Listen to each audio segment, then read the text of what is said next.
Verses 1 to 13. Here, the family of Aaron is confirmed in the priest's office, v. 10. They had been called to it before, and consecrated. Here they are appointed to wait on their priest's office. The apostle uses this phrase, Rom 12:7, let us wait on our ministry. The office of the ministry requires a constant attendance and great diligence, so frequent are the returns of its work, and yet so transient its favorable opportunities, that it must be waited on. Here is repeated what was said before, ch 151, the stranger that cometh nigh shall be put to death, which forbids the invading of the priest's office by any other person whatsoever. None must come nigh to minister but Aaron and his sons only, all others are strangers. It also lays a charge on the priests, as doorkeepers in God's house, to take care that none should come near who were forbidden by the law. They must keep off all intruders, whose approach would be to the profanation of the holy things, telling them that if they came near it was at their peril, they would die by the hand of God, as Uzzah did. The Jews say that afterwards there was hung over the door of the temple a golden sword, perhaps alluding to that flaming sword at the entrance of the Garden of Eden, on which was engraven, the stranger that cometh nigh shall be put to death. A particular account is given of this family of Aaron. What we have met with before concerning them is here repeated. The consecration of the sons of Aaron, v. 3. They were all anointed to minister before the Lord, though it appeared afterwards, and God knew it, that 2 of them were wise and 2 were foolish. The fall of the 2 elder, v. 4, they offered strange fire, and died for so doing, before the Lord. This is mentioned here in the preamble to the law concerning the priesthood, for a warning to all succeeding priests. Let them know, by this example, that God is a jealous God, and will not be mocked. The holy anointing oil was an honor to the obedient, but not a shelter to the disobedient. It is here said, they had no children, providence so ordering it, for their greater punishment, that none of their descendants should remain to be priests, and so bear up their name who had profaned God's name. The continuance of the 2 younger, Eleazar and Ithamar, ministered in the sight of Aaron. It intimates the care they took about their ministration not to make any blunders. They kept under their father's eye, and took instruction from him in all they did, because, probably, Nadab and Abihu got out of their father's sight when they offered strange fire. Note, it is good for young people to act under the direction and inspection of those that are aged and experienced.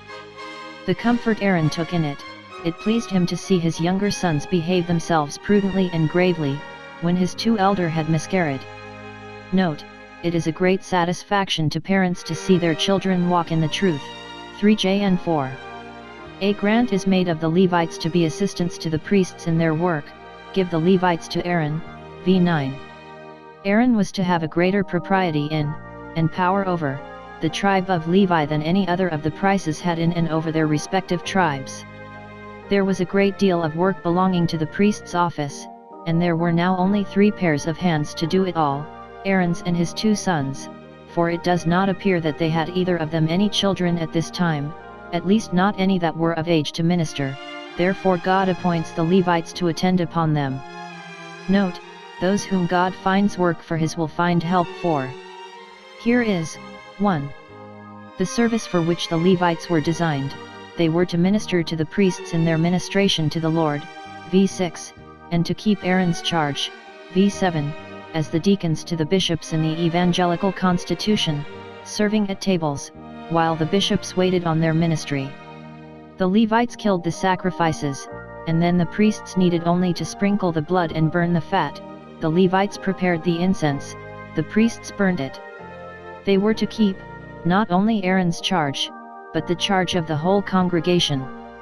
Note, it is a great trust that is reposed in ministers, not only for the glory of Christ, but for the good of his church, so that they must not only keep the charge of the great high priest, but must also be faithful to the souls of men, in trust for whom a dispensation is committed to them. To the consideration upon which the Levites were demanded, they were taken instead of the firstborn.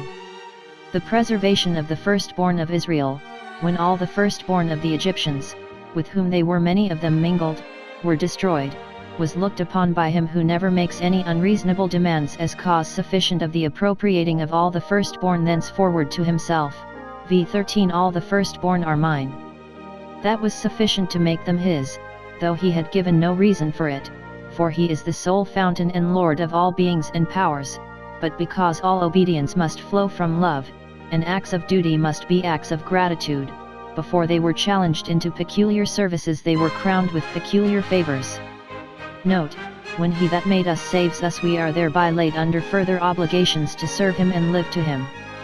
God's right to us by redemption corroborates the right he has to us by creation. Now because the firstborn of a family are generally the favorites, and some would think it a disparagement to have their eldest sons servants to the priests, and attending before the door of the tabernacle, God took the tribe of Levi entire for his own, in lieu of the firstborn. v. 12. Note, God's institutions put no hardships upon men in any of their just interests or reasonable affections. It was presumed that the Israelites would rather part with the Levites than with the firstborn, and therefore God graciously ordered the exchange, yet for us he spared not his own son.